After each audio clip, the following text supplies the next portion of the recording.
In the last lesson, we talked about measurement. And a measurement will always have a number followed by a unit and then a specific chemical. Okay?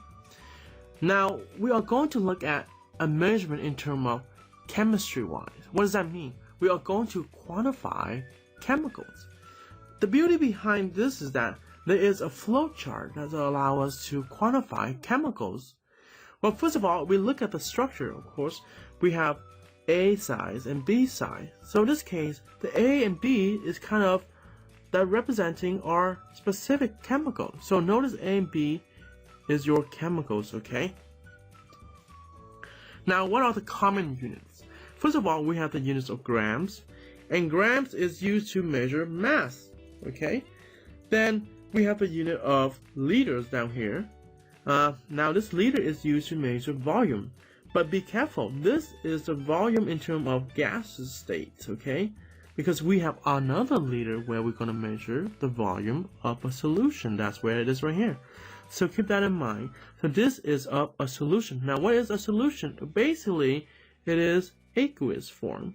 That is like this right here. If I were to look at a solution, look at my water bottle over here. This is Costco water. This will be a solution, okay? So in here will be a solution. Now, then we have the unit of energy, which is kilojoules or joule, okay? And that's the unit of energy. However, one of the most challenging units that we need to understand is called representative particles. Now, why is that important? Basically, the unit representative particle represent how many specific atoms are there in, or in this case, if we look at oxygen, how many oxygen are in a sample. It is impossible to count because we don't have the technology to do it. So what we can do is that we can use a calculation to solve for it. That's why we call representative particles, because it represents at the atomic level. For instance, if we were to count oxygen, we have to look at in terms of molecules, okay? Because it exists as a compound. But what happened when this oxygen broke into specific atoms? That's why we use the term atoms. Then what happened when we have like hydrogen, which is combined to make water, but all of a sudden it breaks down into ions? What do we call that? Of course, ion. What about formula unit? Formula unit is basically when we have ionic compound. This is specifically for ionic compound.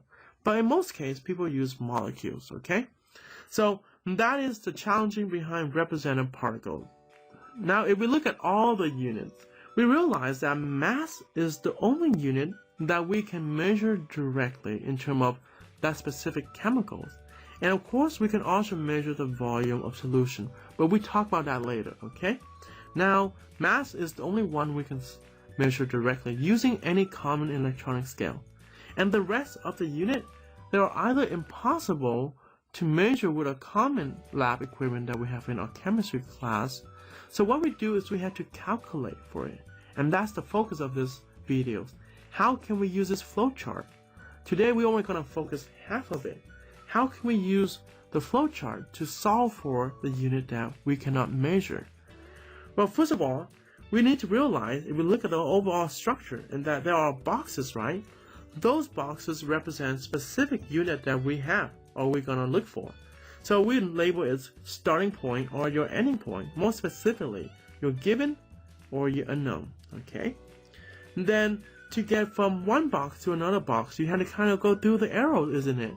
So those are like those are the conversion factors that we have to multiply. Basically, to get from mole A to mass A, we have to multiply by that arrows, okay? Or we get from volumes of A down here all the way to mass of A, we have to multiply this arrow and that arrow. But today we only focus on one arrows only. So let's do some example problem. And of course, all the example problem will follow this structure, starting with your given times the conversion factor until you get your unknown, which is the one we are solving for. So let's do an example problem. So again, set up the flowchart to solve for the unknown from the given. In this case, I give you 1.7 grams of calcium, and the unknown is mole of calcium. So we can set up like this. We are looking for, okay, which is the unknown, question mark, moles of calcium, Ca. And your given in this case is your given unit, which is your given 1.7 grams of calcium. And time, the conversion factor, in this case, our starting is right there, right? Which is your given. In this case, it is your grams, is right here. It's your grams right here. So what are we going to go to? We are going to your unknown, which is mole. Okay, so grams right there, and going to your unknown, which is mole. So we have to multiply that arrow. So we multiply that conversion factors, which is equal to 1 moles of A. But what is A? A is the chemical. What is it? In this case, calcium. Okay, equal to number of grams of A, which is calcium again. And then we're done. That's all we have to do. Isn't it easy? Let's try another problem. We have unknown, which is grams of sodium chloride, and that's represented by NaCl, and we are given 3.5 moles of sodium chloride. So of course, question mark grams of NaCl, and we are solving for that right there. But again, we're starting with our given. In this case, is what? It is moles, exactly 3.5 mole of NaCl. And where is moles of NaCl? Which is mole with the unit here, and where we're going to go to? Grams. So from mole to there, we have to multiply that conversion factor, which is that arrow right there, time. In this case, 1 moles of A, which is right there, right? And A is NaCl now. Notice how the chemical changed, right? Because now we're working with different substance. Equal to the number of grams of NaCl. For now, we just learn how to set this up. Later on, we are going to use this flowchart to calculate for the unknown. But for now, we just learn how to set this up, okay? Then we have a reaction require 1.3 moles of calcium carbonate, which is CaCO3. How many grams of calcium carbonate are needed? So we are given, okay, and this is the question mark. So that is question mark grams of CaCO3. This is now a word problem, okay? So 1.3 mole of CaCO3. This will be your given. And sometimes we just use the letter G. And for this one, we just use a question mark. So question mark grams of CaCO3, which is what we're looking for. And starting from a given, in this case is mole, right there, right? So 1.3 moles of CaCO3. And we're going to gram from mole to gram. We multiply that conversion factors again, okay? Which is equal to 1 moles of A, which is this substance right here, equal to number of grams of CaCO3. There you go. Isn't that nice? And that's it. The only difference is that this has now become a word problem, right? So we have to know how to read the problem and identify the given and the unknown. And in this problem, we have a beaker containing 13.5 grams of water. How many moles of water are in the beaker? Well, in this case, this is our given, and this is our unknown. So, question mark mole of H2O, which is water right there, equal to your given again. It is 13.5 grams of water. And to get from grams to mole, we have to multiply by that same conversion factor, which in this case, the substance changed to water and the number of grams of H2O. And that's all we have to do again. Isn't that easy? Let's try another one. At standard temperature and pressure, basically at temperature of T equal to 0, see right there, STP, Celsius, and pressure of 1 atm, atmospheric pressure. So, but we don't have to worry about that because we use the term STP. So this is a hint that allows us to use this right here, okay? We need to be at STP in order to use this conversion factor. So 3.7 moles of helium, and we are looking for question mark liter of helium gas. So of course, we have your unknown, in this case is question mark liters, specifically gases. Notice right there, it's not solution, so we have to use this one here. So question mark liter of helium, which is He, equal to your given, In this case, that is your given 3.7 mole of He. And going from moles of He, which is the unit mole, I don't care about He, but moles right there, and going down to volume is multiply that conversion factor. So multiply the arrows, which is 1 moles of A. Okay, so we know what A is going to be, which is He equal to 22.4 liter of He. And that's all we have to do. Isn't that easy? Let's try another problem. 3.7 moles of water would produce how many, well, this is supposed to be how many liters of gaseous water at standard temperature and pressure. So again, standard temperature and pressure allow us, or STP, allow us to use this conversion factors, okay? So this is our given, and we are asking for a question mark right there, which is question mark liter of H2O. So question mark liter of H2O equal to your given.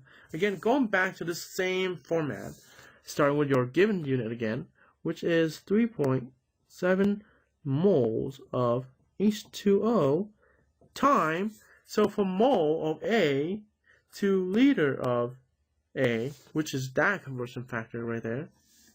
And of course, it's going to be 1 moles of A. In this case, it is H2O equal to 22.4 liter of H2O. Isn't that easy still? I know, it's so easy. Let's try another problem. We have 3.7, which is our given, 3.7 moles of magnesium. Then we are looking for atoms of magnesium. Ooh, interesting. So notice how this is our given and that's your unknown. Notice the term atoms, isn't it? And that is the unit of representative particles right there. So be careful, okay? So we have our unknown question atoms of magnesium, which is Mg, equal to 3.7 mole of Mg. So again, using the same setup. And time the conversion factors, well in this case, let's look at the flowchart. We have atoms right there, and we're going to, well we have mole first of all, then we're going to atom. So we have to multiply that conversion factor, and that's it. The same thing, just copy this down, 1 moles of A, which in this case is magnesium, okay, equal to a very large number, 6.02 times 10 to the 23rd. Well, we don't use the term representative particle because we know a specific unit of representative particle, which is atom. So we are going to use atom of A, which in this case is Mg. And that's all we have to do. Isn't that easy? Let's try another one. Here we have unknown ions of calcium 2+, and we are given 3.7 moles of calcium ions. So again, starting with question mark, ions of Ca. And what is ion? Ion is a unit of representative particles. So that's where it is, okay? Ions right there. So equal to, going back to the setup, you're given, in this case, is 3.7 moles of calcium ion, which is 2+. And going from mole to ions, which is part of the representative particles, time that conversion factor. Isn't that easy? So we have 1 moles of A, in this case, it's going to be Ca2+, equal to 6.02 right there, right? Times 10 to the 23rd representative particle, but we don't need to use representative particle anymore, we use ions. So ions, specifically calcium 2+. And that's all we have to do. Now let's try another one, shall we? We have our given 3.3 times 10 to 27 molecules. Ooh, molecules, another representative particles unit, going to looking for moles of carbon dioxide. So we have our question mark, moles of CO2, and it's going to go to, back to the setup again, your unknown, equal to your given, in this case is 3.3 times 10 to the 27 molecules, okay? And of course we always use a singular form, and in this case CO2 time the conversion factor. We already know that already, going from mole A all the way to molecules, or in this case from molecules, starting from your given, going to your mole, is that conversion factor right there. Isn't that easy? So time, well, let me put it here. 1 moles of A, which is CO2, equal to 6.02 times 10 to the 23rd. Again, we don't use the term representative particle because we know exactly which one is going to be. Molecules of CO2. Isn't that easy? Whew.